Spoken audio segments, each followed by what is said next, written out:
شہید کا واقعہ، جان محترم بہرحال وہ شہید یقیناً ہمارے لیے دعا ہی کرتا ہوگا جب اس کا یہ واقعہ مجھے یاد آ جاتا ہے. وہ ہائی اسکول میں پڑھتا تھا، بہت پاک صاف ستھرا اچھا لڑکا تھا، نیک لڑکا. لڑکے اس کو اکثر تنگ کرتے تھے کہ تم اتنے اچھے ہو تو جنگ پہ کیوں نہیں چلے جاتے. 8 سال کی ایران عراق کی وار تھی اس زمانے میں. استاد نے اس واقعے کو بیان کیا ہے، جو ٹیچر تھا. کہا میں نے دیکھا ان لڑکوں نے اسے گھیر لیا ایک دن. کہا کہ تم ایسے ہو تو جاتے کیوں نہیں. تو اس نے کہا میں ہائی اسکول ختم ہونے والا ہے، میں ٹاپ یونیورسٹی میں جاؤں گا اور وہاں پر سیمسٹر میں بھی ٹاپ کروں اور پھر میں جاؤں گا جنگ میں. کہا کیوں؟ کہا میں نہیں چاہتا کل کو لوگ بولیں کہ پڑھے لکھے لڑکے نہیں تھے. وقت گزر گیا، وہ اسکول ایک جو ٹیچر تھا وہ ایک آپریشن پہ ہیڈ لگ گیا.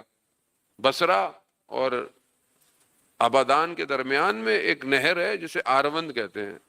آروند پہ اس کی ڈیوٹی تھی کہ جو مائنز اندر لگی ہوئی ہیں ان کو ہٹائیں تاکہ فوج ادھر جا سکے. مائنز نہیں، پانی کا بہاؤ بہت تیز تھا.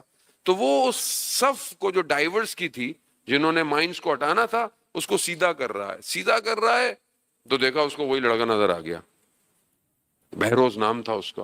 کہا بہروز تم یہاں کیا کر رہے ہو؟ کہا میں امام صادق یونیورسٹی جو تہران میں تھی وہاں پہ میں نے پڑھا اور میں نے چھوڑ کے آ گیا ہوں بس. کہا خود آپریشن شروع ہوا، پانی میں گئے، ایک مائن ایکٹیویٹ ہوئی، پھٹ گئی، استاد بھی زخمی ہو گیا، کچھ عرصے کوما میں رہا. ہوش آیا، باہر نکلا، دیکھا پوسٹر پہ اس لڑکے کی تصویر تھی.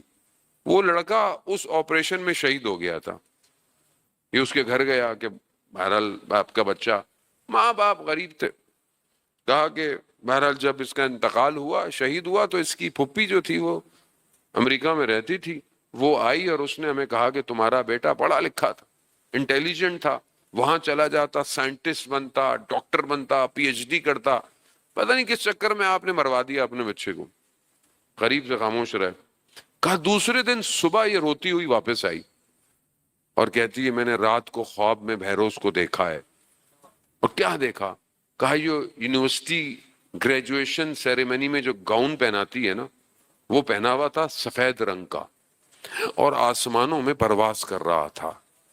اور اس نے اس گاؤن کو ہٹایا تو اس پہ سرٹیفکیٹ لگا ہوا تھا، ڈاکٹر بہروز فرام امام حسین یونیورسٹی. امام حسین، حق اور باطل کھینچ گیا حسین. کچھ بھی پڑھ لو، اگر حسین کے نہیں ہو انسانیت نہیں ہے تمہارے اندر.